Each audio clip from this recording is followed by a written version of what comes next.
Everybody, today we welcome back Melissa Byington. She's not her first time here. She is a group president at CHG Healthcare Group. CHG is in the, what would you say, staffing, physician recruitment, et cetera, business. I'll let her tell you all about that. She joined them, gosh, how many years ago? Just celebrated my 20-year anniversary. She was 10 when she joined them. I have 2 daughters and a wife. I know. So, she's passionate about the people at Comp Health and proudly considers each one to be family. She joined them as a recruiter in 1997. Serving in various roles in the company over the years, she has gained a strong belief in the positive impact of the locum tenens market and what it brings to communities around the nation. She now serves on the board of the National Association of Locum Tenens Organizations and works tirelessly to promote locum tenens as a beneficial healthcare solution. She is a Weber State University graduate, Bachelor of Arts in Economics in 1995. She became group president at CHG in 2017, but before that, she was president of Comp Health, vice president of Comp Health, and director of operations. There's an interesting little stat here that I don't know if she knows is on here. Not only is she passionate about the people with whom she works and about what they do, she's apparently passionate about breakfast. I love breakfast. Where if she's on the road, she has to find the best place to get breakfast wherever she's working. So, we're not having breakfast today, we're having lunch. That's okay. Melissa, welcome back. Thank you. All right, so I am here today. I'm coming back. I'm going to change it up a little bit. I'll tell you my story. Working here at Weber and what my career has looked like. I think the intent of this is to kind of give tips on, from my view on how you can use your experience here at Weber to help you grow and achieve what you want to. But I'm going to be a little bit more practical and talk about things. And a lot of you, as I look around, I'm assuming that your next step post Weber is to get in your first, maybe second professional role, or you're here to continue to progress your career. That might be why you're here as well. So I'm going to talk a little bit about that. And hopefully the things that I talk about today are practical and have some good takeaways. So a little bit about CHG Healthcare, the company that I work with. We are one of the company's largest healthcare staffing companies. We are headquartered here in Utah. And what we do is we bring physicians, nurses, anybody who sees a patient, we bring them to communities that need them. So, for example, we have a huge demand here in our country for physicians in underserved communities, like Indian reservations or small areas in Utah. So we have smaller areas in Utah. A lot of the doctors are concentrated here in the valley, in Ogden, in Salt Lake, but some of the needs are far beyond where we are here. So there are communities in our state and places around the country where without an OBGYN that's provided by the company that I work with, there would be no services for women to deliver babies, so they would drive for hundreds of miles. And the difference between having a physician that is close to you and driving can be the difference between life and death. So we have needs for every physician specialty, so from primary care, your family medicine physician, to neurosurgery.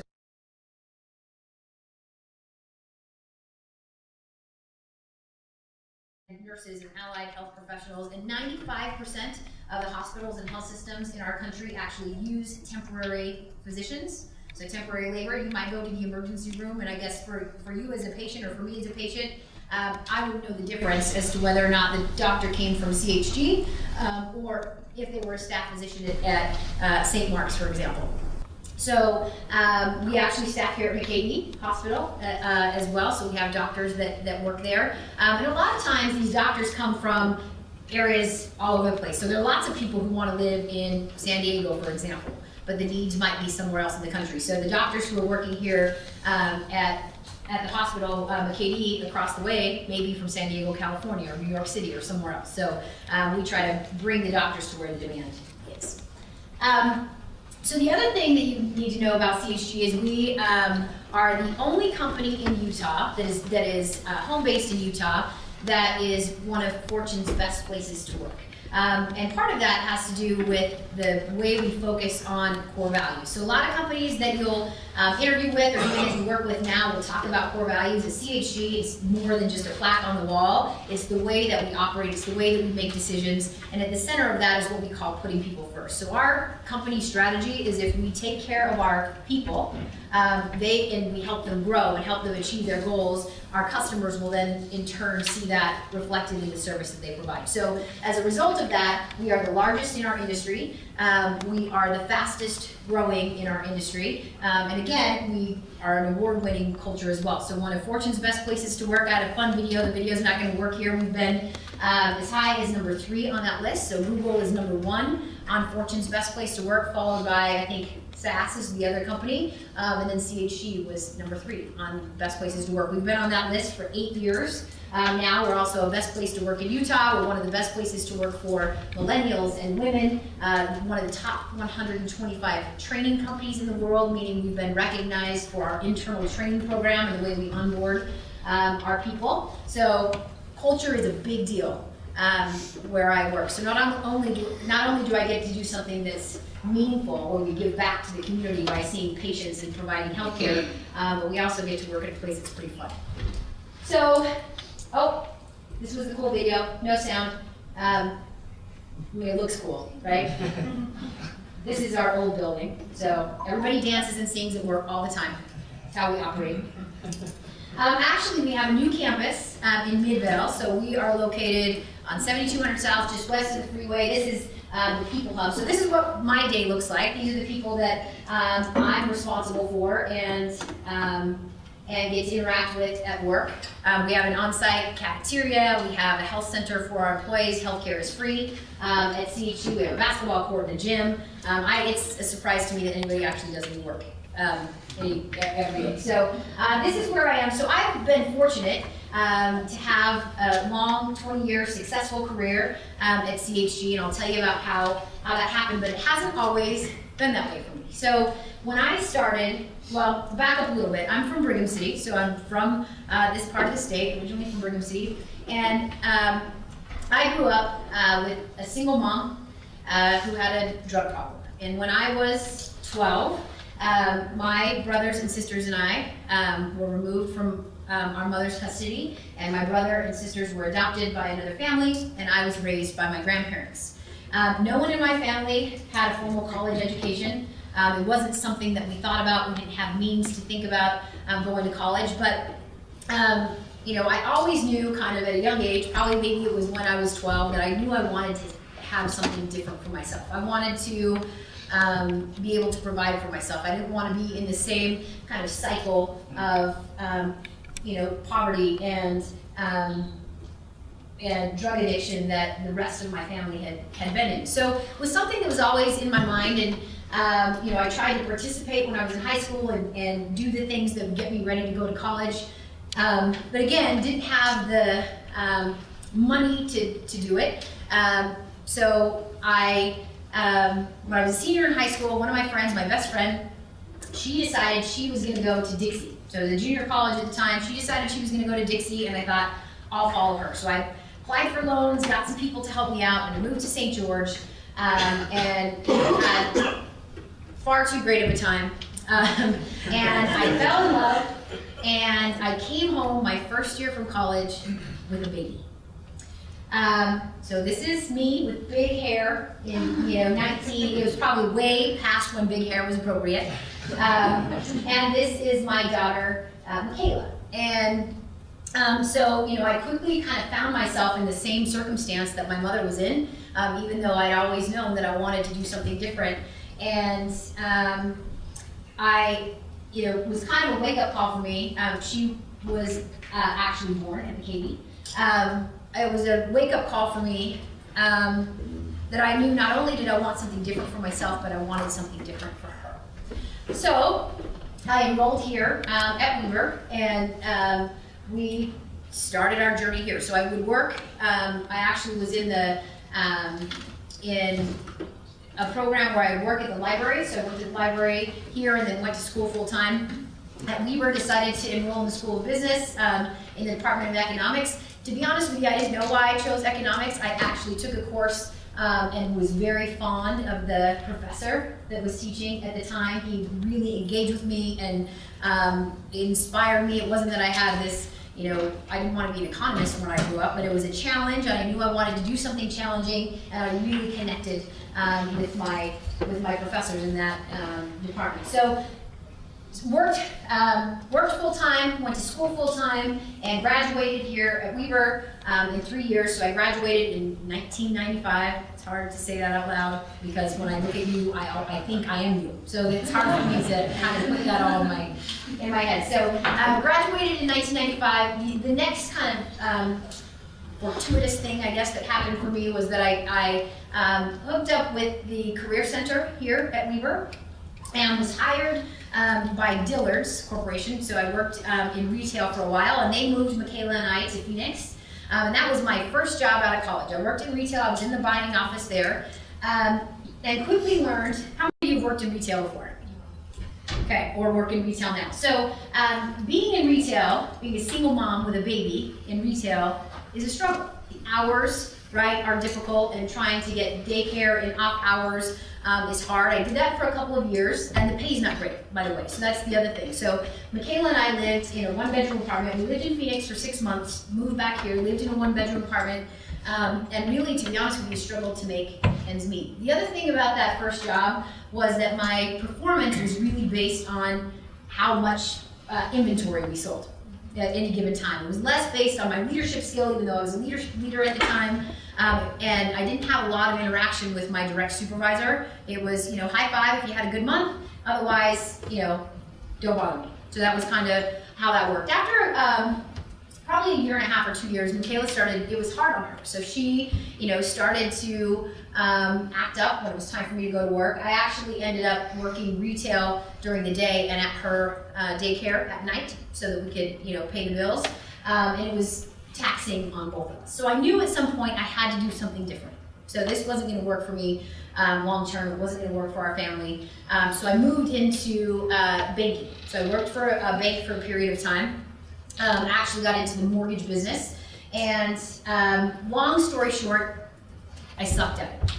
So I was smart enough and had learned enough here and knew how to get things done. I knew the process within the work, but there was a sales component in the mortgage business that I was responsible for, and selling mortgages has a lot to do with your personality and who has the best jazz tickets and who has the best relationship with the realtors or the buyers or whatever. And if you've got any impression from me in the first 4 minutes that I've been talking, you can tell I'm probably not the girl who's going to schmooze anyone. So needless to say, I was really bad at that job. And again, it was one of those jobs, they handed me a manual, here's how you do mortgage. I saw my direct leader once a month, and I figured out how to do it enough, but not enough to make the money that I wanted to make. And I was, you know, what had lured me was the idea that I could work Monday through Friday, 8 to 5 in theory. It was the schedule that lured me into mortgage, but the pay, I just wasn't successful enough to make it work for us. I was still working at the daycare. So my aunt told me about this job that she did. She recruited doctors, she recruited radiologists.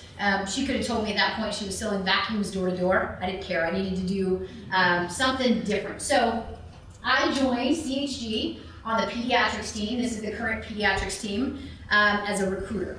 So my first job was getting on the phone, calling doctors around the country, recruiting pediatricians to work in different places. My first doctor was from Connecticut, and he worked at a hospital in called Geisinger in Danville, Pennsylvania.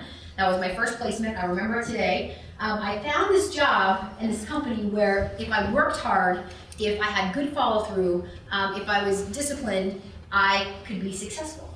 And I had an environment where people were supportive and cared about me and wanted me to succeed, and I felt like I had the tools and resources I needed to do my job. And from that day to this day, I've been hooked. So finding the right company for me has essentially changed the course of my life. So, you know, first thing, getting a good education, and then the second thing, finding an organization that fit my values and fit my priorities and was supportive has been transformational. So if there's anything as we go through this that I can give to you, it's you know, going to be partially that. This is what my family looks like today. So this is Michaela, the baby, not a baby anymore. In fact, 3 months ago, she had her own baby. So I'm also a grandmother now, which I also have a hard time saying out loud, but he's so stinking cute. So his name is Joel, and then my other 2 children, that's Amara and Graf.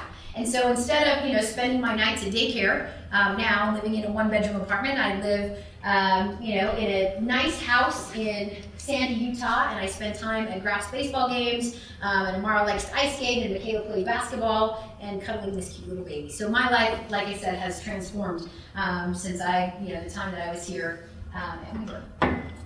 So here's today's plan. Here's what I want to talk about. What you should look for when you're finding an employer. How many of you plan to stay with the job or the company that you're with right now when you graduate? Okay, so just a few of you. So most of you are going to look for something else. Then when you find something else, I want to talk to you about how you kill it. So how you make your first job, hopefully like me, you find a job that can be your last job as well and you kill it at that job, or you learn things along the way. So getting the most out of the company that you work for, and then how do you get to the next level from my perspective, okay? All right, so what to look for in a job. So the first thing, I'm going to talk about leadership. So your relationship with your leader at any job that you work at is going to be extremely important. One of the things that I would suggest that you ask when you're looking for your next job, when you're interviewing with an employer, is what the leadership ratio is. Meaning, how many direct reports will your leader have? At CHG, we look to have a ratio of 5 people to every 1 leader. That's important to us because remember I said at the center of our core values is what we call putting people first. And putting people first means coaching and developing and spending time with your people, helping them be successful and progress in their career. If you are working at a company that has maybe a 20-to-1, I interview a lot. I interview leaders from all over Utah and all over the country, and they say, I have 20 direct reports. I have 25 direct reports. If they do that, I can almost guarantee you that your leader is going to have very little time to help coach and develop and guide you. Right? They'll have time and you can be successful, and there are other tools that I'll give you to do that. But if you are looking at a way to progress through your career, ask the company about what the leader to employee ratio is. That's a very important component that has been helpful for me at CHG. The other thing I would say is look for a company whose core values line up with your own. So that's been, again, at CHG, something that's worked for me.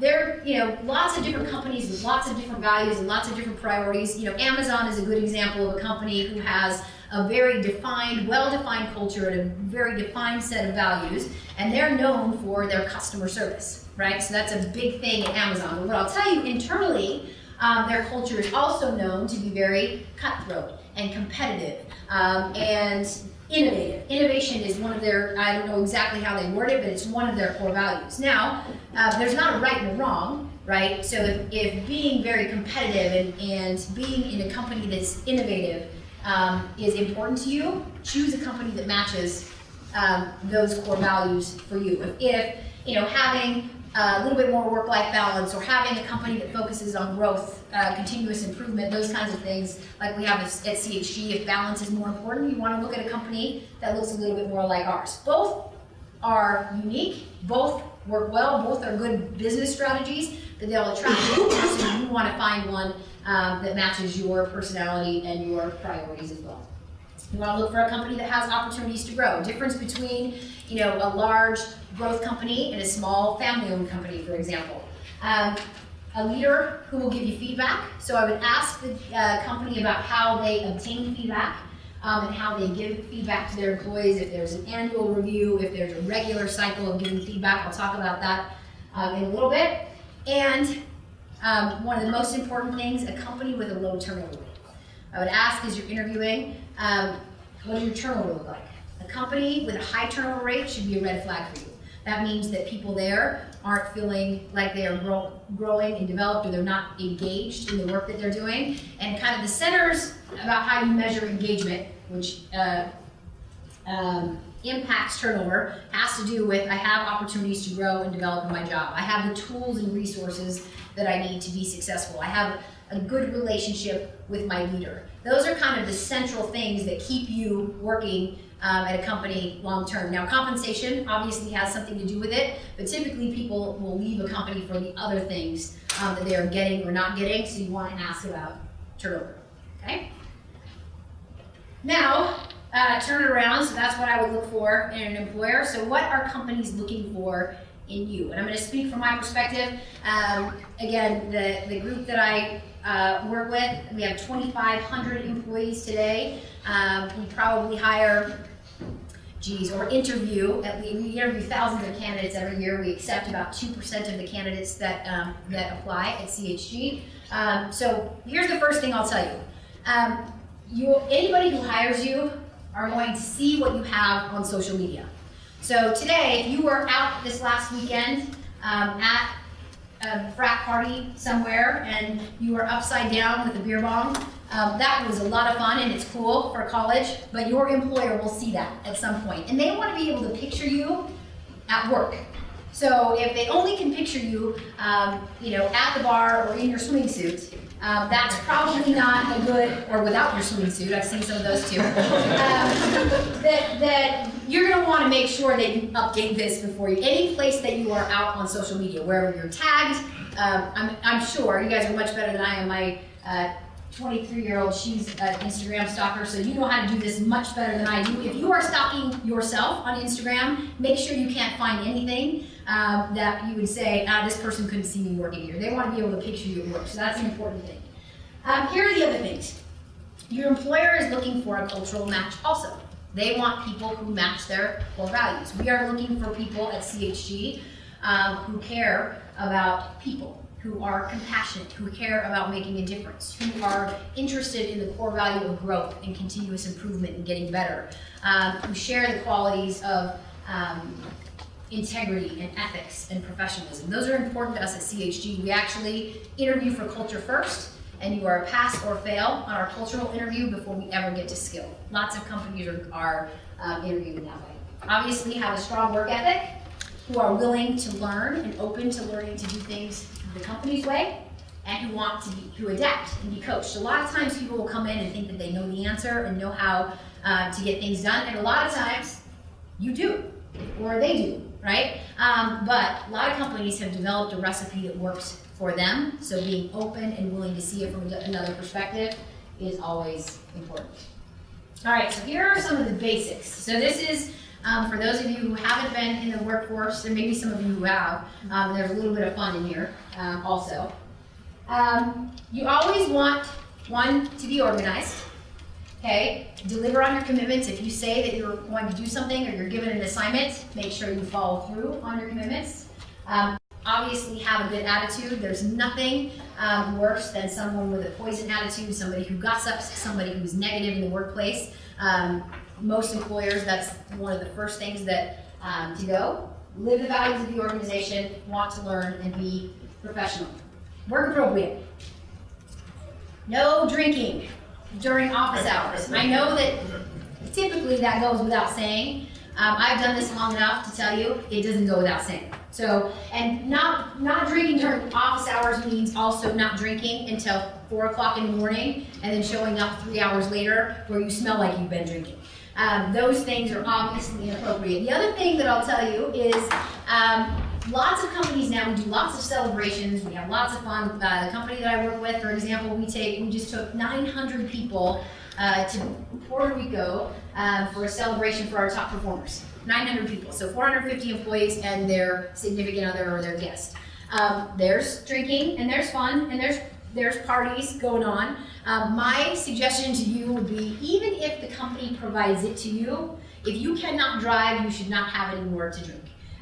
The number of people that I've seen over my career that have been terminated for bad choices that they've made, even at a company event, Christmas party, anything else, when they've had too much to drink, is staggering. You'd be surprised. And they're really good employees. They just made wrong decisions when they've had alcohol. The second thing, again, 2,500 people at CHG, people are bound to find somebody that they like. There are lots of people who find lots of people they like.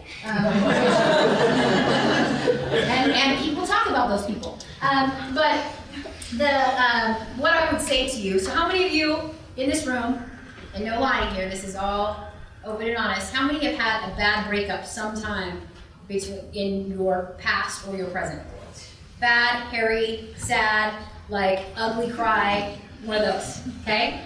You don't want that to happen at work, ever. So be careful about falling in love with at work, because your drama and your baggage and your breakup will be there for everyone to see, and it actually impacts the way that people view you professionally. So I'm not saying don't do it. I know lots of people who've fallen in love and got married. I'm just saying, be careful. So those are a couple of tips.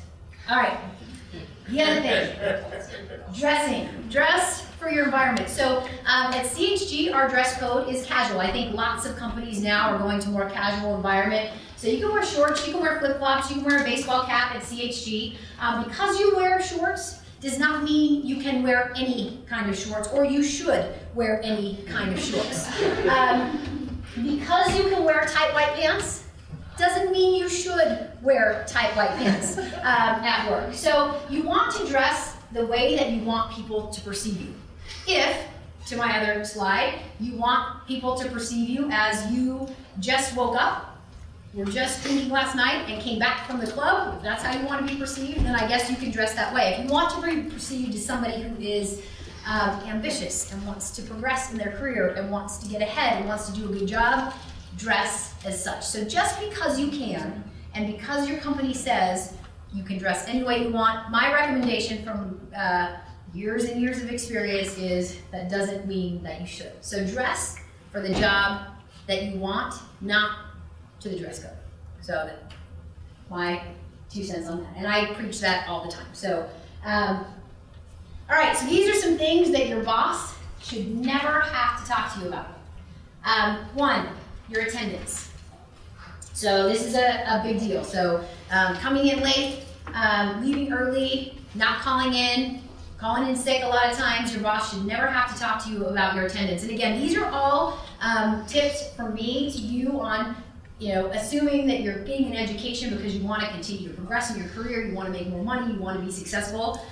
These are things that the most successful people do to get started that help them continue to progress. So they shouldn't have to talk to you about your hours. So if your hours are 8 to 5, a lot of times you will leave here and get a job that is salaried. So I'm on a salary position, I don't have to clock in or clock out, but nobody should ever have to talk to me about my hours, whether I show up way too late or I'm not there as many hours as I should be just because I'm a salaried employee.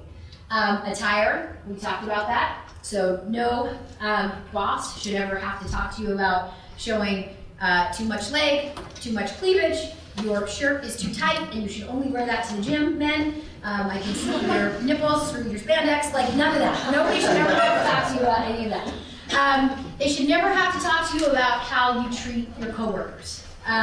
So arguments, cattiness, fighting, backstabbing, gossiping is never appropriate at work.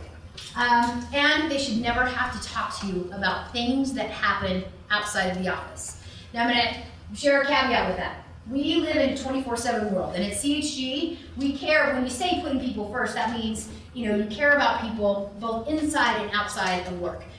For all of the people that I work with, my direct reports especially, I know their children, and I know their names, and I know that they played piano this weekend, or they had a big game, or all of those things are going on. So it's not that you don't have a life inside of work and outside of work, or they're not joined. It's that those things that are filled with drama that you see on the Real Housewives of New Jersey, or the Kardashians, or whatever, that we should never have to talk to you about the things that happen like that at work.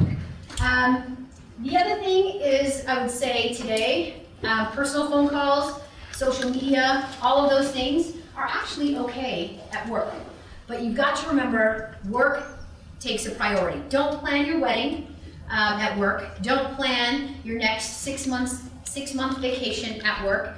If you're on social media, don't Instagram stalk your ex-boyfriend to see who he's talking to now. That takes you, 7 hours. Don't do that at work. Some, personal time is okay. Just don't let it overwhelm what you're supposed to be doing. And like the last bullet said, work needs to always come first at the office. All right. So you found your job.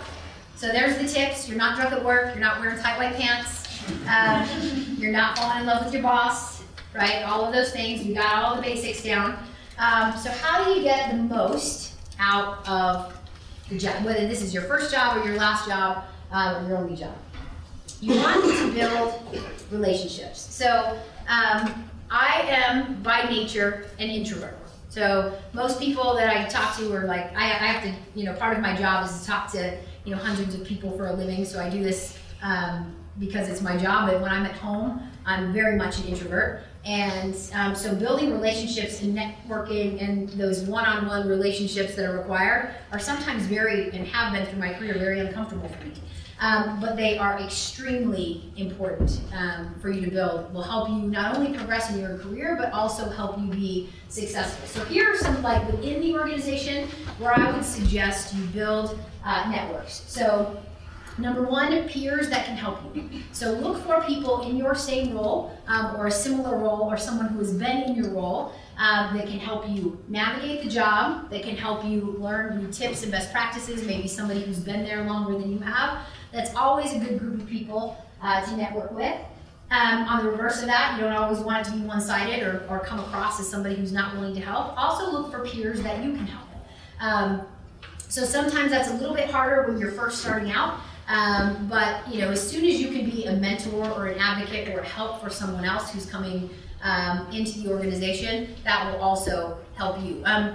Some of the roles that we have at CHG are considered sales roles. So all of our recruiters are in sales positions, and they compete with one another essentially for doctors. So they may have, again, a job at St. Mark's Hospital for an OBGYN, and we may have 7 or 8 recruiters on the OBGYN team, all trying to fill that job at St. Mark's. So they're all competing for physicians. But what I'll tell you, based on the culture that we have here, those people within the OBGYN team that are willing to sit down with their peers, even though they're competing against each other, and help them get up to speed and help them be successful, are the people who typically get promoted within the organization. They're people who are willing to help despite the fact that it might impact their job, or even, a placement that they might have in the future. So that's always really important. Always have a good relationship with the leader that you report to. Very important. And one of the things that I've learned over time, and I can't remember if I talk about this later, is that there is nothing wrong with promoting yourself to your leader in a way that is tactful and not boastful. I think when I first started, as a recruiter or even an early manager, I always thought that the people who did that were kiss-ups, right? They're the people who were getting ahead by brown-nosing, and I wanted to be recognized and noticed for the work that I did. So I thought if I worked hard and I did a good job, and somebody would notice eventually, like we're on the star system, somebody was going to notice the work that I was doing and I would get promoted. Eventually, by the way, that did happen, but at probably a slower pace than my peers that were doing something different. And I'd say, in my experience, that's a definite opportunity for women. So women are typically less likely to promote themselves or their accomplishments. A lot of times we wait until we are 110% prepared for the next job before we talk about getting the next job, where men have a little bit different approach and could be 20% ready. They're like, I'm ready, like, give it to me, and here's all the things that I've done. It's just a different approach and a different level of confidence, and I think, again, we as women can do a better job at promoting our accomplishments and getting ready for the next job before somebody notices that we do it. But I have had plenty of men in my career that have reported to me that do the same thing, but that's kind of a generalization based on what I've seen. And then leaders throughout the organization. So you never know when some other leader in the company you work for will be your leader. Lots of things change, structures change. Companies that are growing are always thinking about changing leadership structure and leadership reporting and dividing things up, being very strategic. And so having connections and leaders throughout the organization is going to be important for you as you think about progressing. You may even want to go to a different department at some point. So knowing who those leaders are is going to be key. And then they also can identify or give you a heads up on opportunities or how you get different opportunities within the organization. So getting the most out of the company you work with, I would say these are kind of some of the key relationships that I would focus on when I get started. Learn the business. So learn who owns what, so who does what in the organization. That's going to be important, again, for you to be able to get things done regardless of where you work. So regardless of whether you work, you're in supply chain or you're in accounting or marketing or finance, you need to know who does what within the organization to get your job done. You're also going to want to understand the why behind the what. So if you are in the finance team at CHG, one of your responsibilities might be doing projections and forecasting our business. And that's your job, that's the what. But understanding why we forecast the business, who it impacts, how decisions are made based on the work that you do, can help you be more innovative and also help you kind of improve the process along the way if you know how it's going to be used. And those people who kind of think that way, regardless of the company you're in, think forward and think about how they can continue to add value to the end customer or the end user, are always, again, the ones who progress the fastest. So understanding why you're doing the work you're doing, not just the what, I would say is important. And then finally, speak up.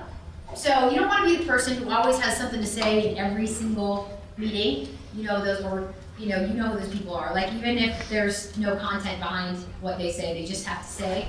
You don't want to be that person. So keep that in mind. But if you have ideas or you have things to contribute, share your ideas and share your contributions and be part of the conversation. Do it in a way that is professional and constructive and that people will hear you. Don't use words like stuff and things. I might have used both of those words like 20 times now, but try to use professional language and credible language, and people will hear you, and people will listen to your ideas. And again, it will trigger in people's mind, that's somebody I want to go to. That's somebody that I think has potential. That's somebody who can take our company or our department or whatever to the next level. So always speak up. All right, this is one that I'm pretty passionate about, and I would say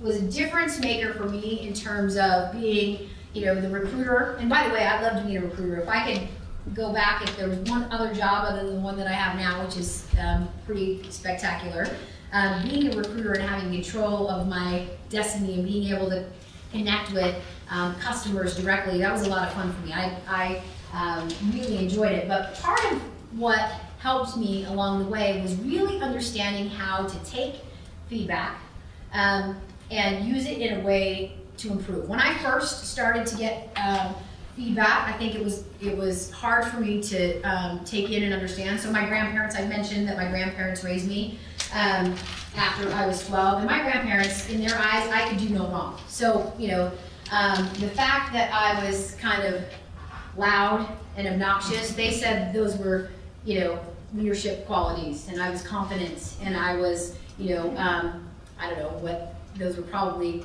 some of the qualities. There were, other things that I would do that they turned into like the best thing ever. So I get into a work environment, the first time somebody tells me that I'm anything, less than perfect, I was like, but my grandma said I was a leader. Somebody else like, you're bossy. So it's kind of a fine line between those two things. So initially, kind of accepting feedback on a regular basis was like, wow, that's difficult to do. And over time, I learned that and understood that feedback is a gift. The people who were giving me feedback were always trying to help. If there's somebody on the other end who is giving you feedback, it is typically more difficult for the person giving it, to be honest with you, than the person receiving it. It's hard to tell somebody, when they're not doing something right or they're doing something incorrectly or they have to change course or change action. You typically only do that for people that you care about. Think about that in your personal life, right? If you're going to give somebody advice or opinion on something they're doing or how you might see something working better, it's because you care. Same thing happens at work. And once I changed my mindset on that, my career started to progress much more quickly. So, good example, I was, I don't know if it's a good example, but an example. I was a new leader at CHG, and we had an assignment, so a doctor and a client. The assignment is what I would call went bad, meaning that the hospital or the system we were working with decided not to pay their bill, right? We'd already paid the doctor, the hospital decided not to pay their bill, and what ends up happening, a lot of the people there are paid commissions, right? So when a doctor's placed, they get a commission based on that placement. Well, because the hospital decided not to pay their bill, we were going to have to reverse the commissions for the people on the team. And being a new leader, I had my people's back. I was there to fight for them, and I was going to, go to bat to make sure they were all taken care of. Our culture's putting people first. That's what leaders do. So I marched up to the controller's office and sat down and started to debate with her about how this would work. So. Here's all the reasons why it was right, and here's how all the reasons the decision she was making was wrong. At the end of the conversation, I won. My people were getting their commissions. High five to me. Sweet, right? At least so I thought. Next day, my leader, his name's Dave. He's the guy who hired me, so we're with him today. He pulls me in his office and he said, "Melissa, I'm disappointed in you." And I said, "What do you mean?" And he said, "Well, I heard about the conversation you had with the controller yesterday, and she, is questioning your leadership ability. She doesn't want to work with you again. Here are all the different things." And, my first reaction was, what? I mean, are we all adults here? Like, tell her to go put her big girl pants on. This is business. This is not all the things, right? So I'm getting all feisty. And then I'm getting angry. I'm not going to change who I am just because, we're in a corporate role. I'm going to say what's on my mind because that's what I do. You hired me because you want me to say what's on my mind, right? So this is just like a diatribe. I just keep going and going. Then he says, "Well, you need to go back and think about it. I mean, it's, kind of tarnished your reputation. I want you to fix it, blah, blah, blah." So I go home and I start to feel remorse. A minute ago, I was all high and mighty, put your big girl pants on, Then I started to feel remorse, and I felt, I didn't want somebody to look at me negatively because I was, thought that I was doing something in the best interest of my people. I wanted people to want to work with me. I wanted to continue to be a leader and progress in my career. I wanted to handle things in an appropriate way. After that reflection, I came back the next day and said to my leader, "All right, what do I do? How do I fix it?" Today, I have a good relationship with the controller of the company, and it didn't take long to fix that, but that cycle, so that cycle of when you receive feedback, this idea of shock and anger and resistance and acceptance, that is totally normal. When you get feedback, if we all go through some version of that, that's totally normal. What I've learned over time is two things. One, get through the cycle faster. So don't take 24 hours, you gotta be able to process it quickly. And then I've also learned to ask for feedback proactively and more often so that I'm in control of the situation and it doesn't catch me off guard, right? So usually I get in the circumstance that I described before when feedback catches me off guard. So now I put myself in a regular position to ask at the end of every one-on-one or with my direct reports or even with my peers, "Do you have any feedback for me?" And now I get even more specific if there's something I'm working on. "Hey, you just saw the presentation that I did at Weber. Can you give me some feedback on how I did?" And then I've learned how to work through the process. So not only am I more proactive about asking for it, I internalize it. Sometimes my tongue is bleeding at the end of internalizing it from biting down so hard, but I internalize it. And then you have to act on it. So it's not enough just to ask for feedback. If somebody gives you feedback, you actually have to do something with it, whether you agree with the feedback or not. There's nothing worse that erodes trust more than somebody giving you feedback and you not acting on it. If you don't agree with it, the way that you work through it is you just continue to ask more questions until you come to a level of understanding where you at least understand where the other person is coming from. You just ask more clarifying questions, and then you try to make changes and you follow up. And it's kind of this cycle that continues and never ends. And once I kind of embraced, again, this whole idea of feedback and acting on it and being proactive about asking for feedback, my career went from 0 to 100 almost overnight.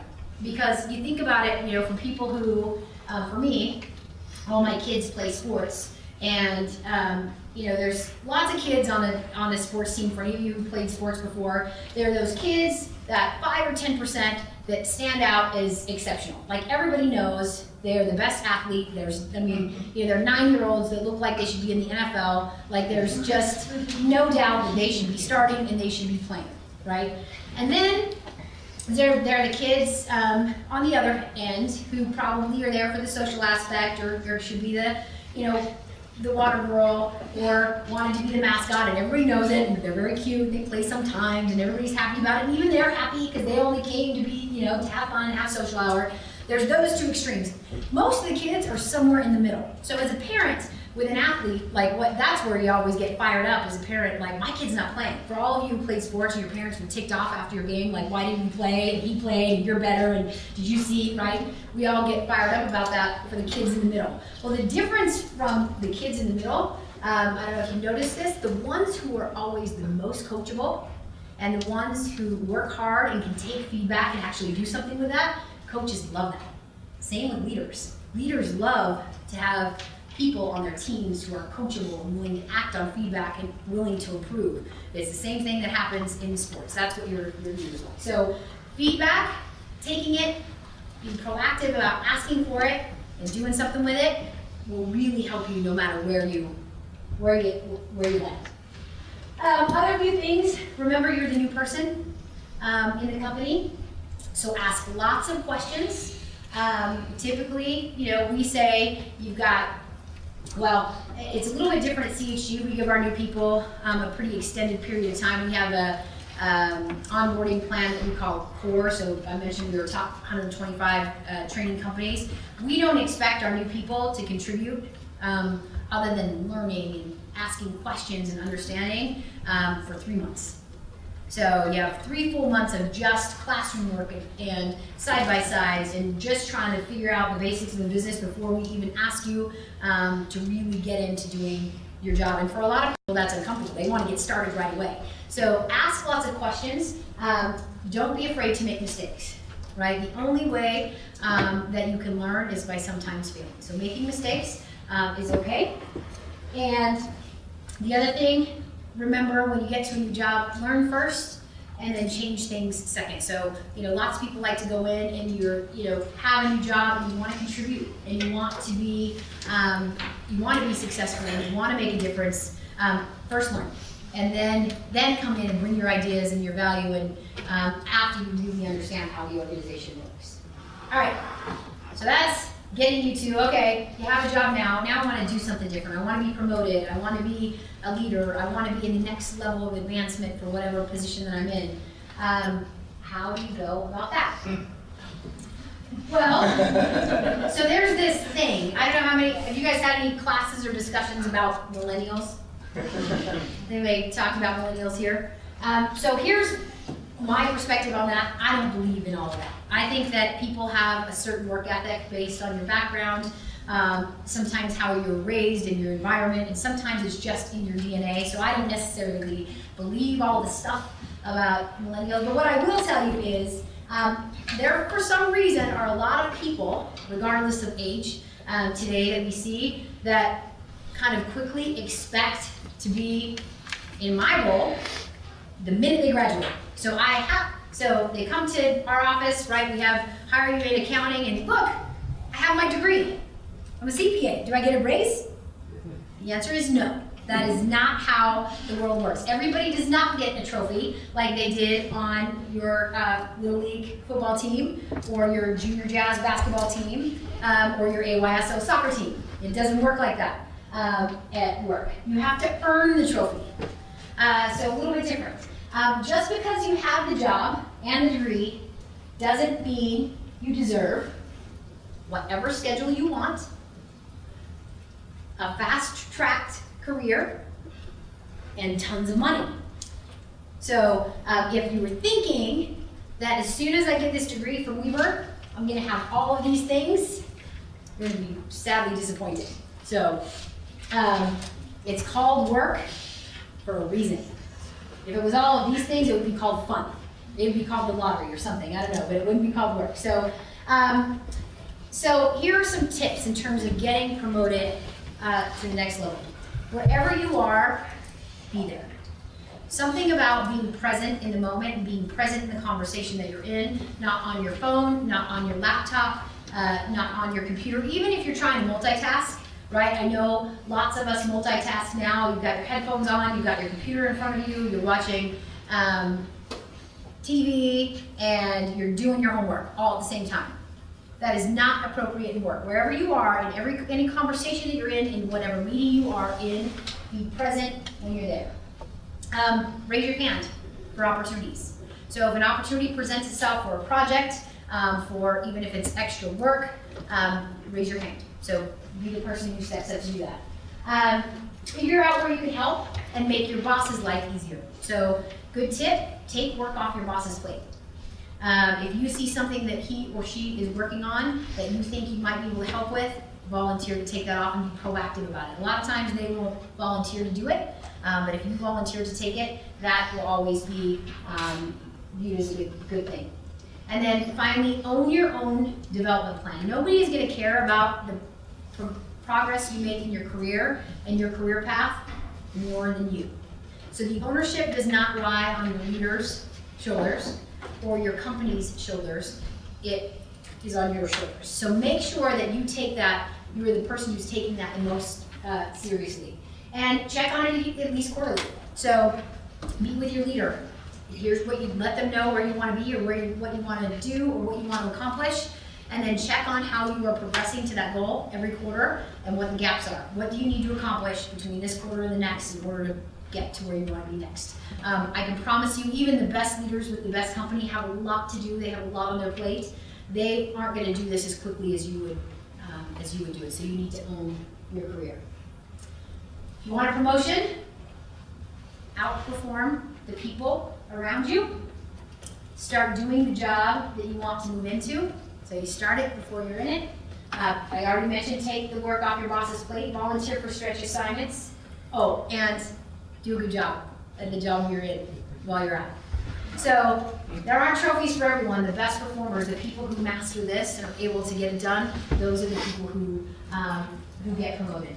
The other thing, just be a good person, right? There are companies and there are positions that are cutthroat, where people, go about things the wrong way. But just like in life, same happens within business. In the short term, some of those people might get an advancement or a promotion before you do.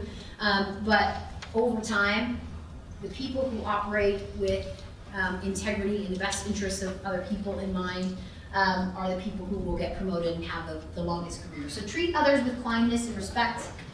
Never talk about other people behind their backs. Take care of each other. Consider people's lives outside of work. So again, not necessarily the drama, but care about the people that you work with more than just the person that they are at work or the job that they do at work. Care about the whole of that person and be compassionate.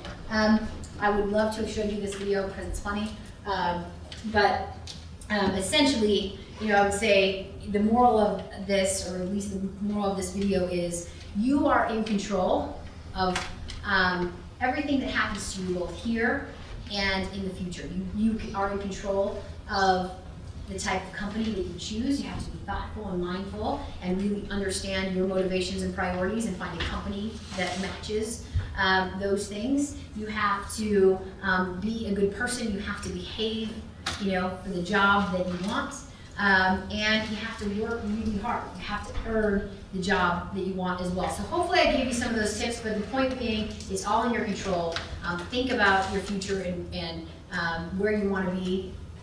Create a plan for yourself, develop a plan, and own that plan. So I think, wow, with 2 minutes to spare, that is what I have for all of you.